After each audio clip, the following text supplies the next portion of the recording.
তো তোমরা তো দেখতে পেলে এই আড়গো সাপটাই বাচ্চাগুলো খেয়েছে। তো এর আগেও একবার ঢুকেছিল, কিন্তু প্রায় এরা এখন 2 কেজি, 1 1.5 কেজি 2 কেজি এরকমই ওজন চলে এসছে। এগুলো হয়তো 2200 2400 হবে, কিছু কিছু আছে। তো এখন তো ভরপুর কবুতরের চাহিদা রয়েছে। কেউ যদি কবুতরের ফার্ম করতে চাও তো করতে পারো। কবুতরের ফার্মে আমি প্রায় দেখলাম যে আমার এই যে মুরগি পালনের থেকে কবুতর পালনে অনেক লাভ রয়েছে, কারণ মুরগির চেয়ে কবুতরে অনেক বেশিটা লাভ রয়েছে। যদি কেউ মুরগি পালন ছাড়া কবুতর পাশাপাশি এরকম আমার মতন কবুতর পালনও করতে চাও করতে পারো। কারণ এই সিজনে আমি প্রায় 6 থেকে 7 হাজার টাকা কবুতর বিক্রি করেছি।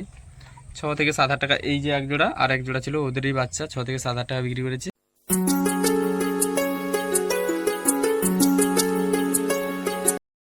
তো হ্যালো বন্ধুরা, তোমরা সবাই কেমন আছো? আশা করি তোমরা সবাই ভালো আছো। ভালো আছে তোমাদের বাড়ির পোষা প্রাণীগুলো। তো তোমরা দেখছো শুভজিৎ বার্ড হাউস, আমি তোমাদের সঙ্গে রয়েছি শুভজিৎ। তো আবারও চলে এসেছি এক নতুন ভিডিও নিয়ে। আজ ভিডিও বানানোর যে টপিকটা রয়েছে, আমার ফার্মে কিছু আপডেট রয়েছে, সেগুলো তোমাদের সঙ্গে শেয়ার করব।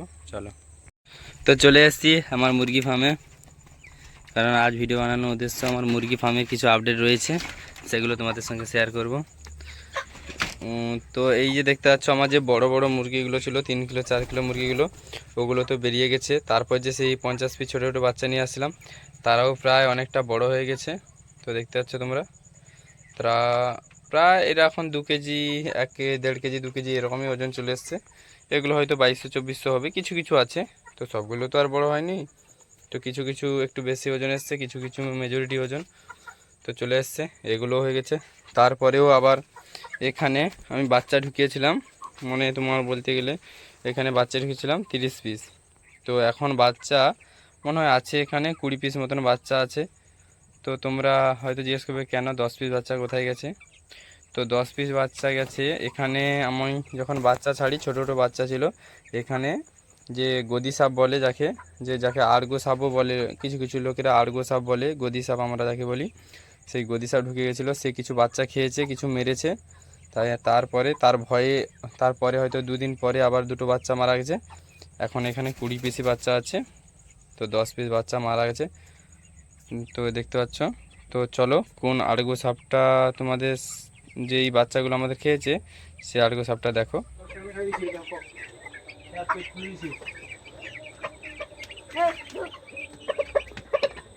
আছে না গড়িছে বাংলা মালটা দেখে তো ভয় লাগছে।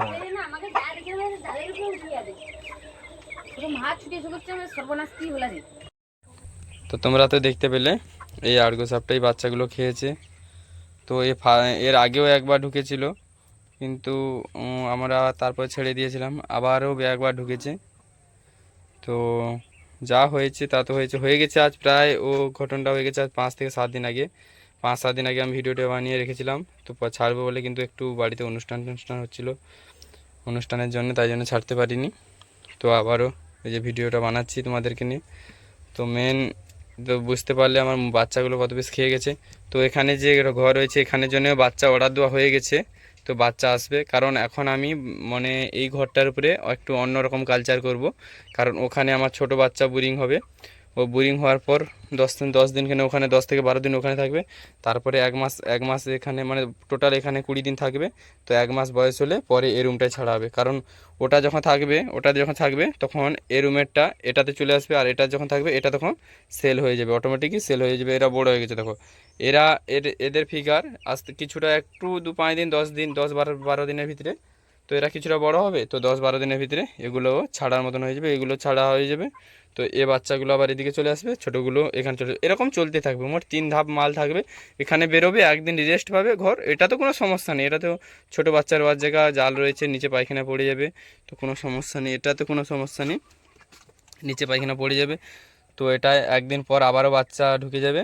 তো এরকমই চলতে থাকবে, কারণ আমি এক ঘায় বেশি বাচ্চা ঢোকানোর কোনো আশা রাখিনি। এরকমই 3 স্তর করেছি, 3 স্তরে অল্প অল্প করে বাচ্চা আমি করব। 30 পিস 40 পিস 50 পিস 20 পিস এরকমই করে বাচ্চা আমি করব। আর তো দেখতে পাচ্ছ আমার কবুতরগুলো যে রয়েছিল, সে কবুতরগুলো প্রায় আমি সেল করে দিয়েছি। তো শুধু রেখেছি এখানে একটা মুখী রেখেছি, দেখতে পাচ্ছ এখানে যে ছোট বাচ্চাটা ফুটছিল, এই ছোট বাচ্চা মুখীটা এখানে রেখেছি। তারপরে যে ডিম দিয়েছিল সেই ডিমগুলো ফুটে তো এই যে বাচ্চাগুলো হয়েছে, দেখাচ্ছি। তো সে ডিমগুলো ফুটে তো আবারও এখানে বাচ্চা হয়েছে, তারপরে আবারও ডিম দিয়ে ফেলেছে। তো মুখির তো আমার তোমাদেরকে আগের ভিডিওতেও জানিয়েছি রেজাল্ট খুবই ভালো। মুখির মতন রেজাল্ট এত সুন্দর কারণ নেই। দেখতে পাচ্ছ এখানে ডিম ছোট বাচ্চা রয়েছে, এখানে আবার ডিম ডিম ছোট বাচ্চা। দেখো বাচ্চাগুলো এখনও বের হয়নি ঠিকঠাক, এখন গায়ে ফেদার তো চলে এসছে কিন্তু এখনও উড়ার মতন হয়নি, এখন ছোট আছে, মা বাবা খাওয়ায়। এটা তার মা বসে আছে, এটা তার বাবা, আর ওখানে দুটো বাচ্চা। তার আগে যে বাচ্চাটা উঠছিল সেটা কোথায় গেল? এখন এখানেই ছিল, হয়তো উড়ে হয়েছে, সে সেখানে চলে গেছে। তো আমার মুখির তো রেজাল্ট খুবই ভালো, বলার মতন নয়। মুখির সঙ্গে তো কারোর তুলনা হবে না, তাই জন্য এই মুখি এক জোড়ে রেখেছি। আর সব কিছুই সেল করে দিয়েছি, কারণ এক জোড়ে থেকে ও যে বাচ্চা হয়েছে ও যে আছে ওগুলোও আমি সেল করে দেবো, শুধু 2 পিসই মুখি রাখবো। এখন কবুতরের একটু চাহিদা বেড়ে গেছে, তাই জন্য আমি সেল করে দিয়েছি।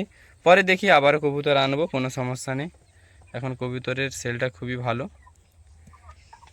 এখন তো ভরপুর কবুতরের চাহিদা রয়েছে, কেউ যদি কবুতরের ফার্ম করতে চাও তো করতে পারো। কবুতরের ফার্মে আমি প্রায় দেখলাম যে আমার এই যে মুরগি পালনের থেকে কবুতর পালনে অনেক লাভ রয়েছে, কারণ মুরগির চেয়ে কবুতরে অনেক বেশিটা লাভ রয়েছে। যদি কেউ মুরগি পালন ছাড়া কবুতর পাশাপাশি এরকম আমার মতন কবুতর পালনও করতে চাও করতে পারো। কারণ এই সিজনে আমি প্রায় 6 থেকে 7 হাজার টাকা কবুতর বিক্রি করেছি। 6 থেকে 7 হাজার টাকা। এই যে এক জোড়া আর এক জোড়া ছিল ওদেরই বাচ্চা, 6 থেকে 7 হাজার টাকা বিক্রি করেছি।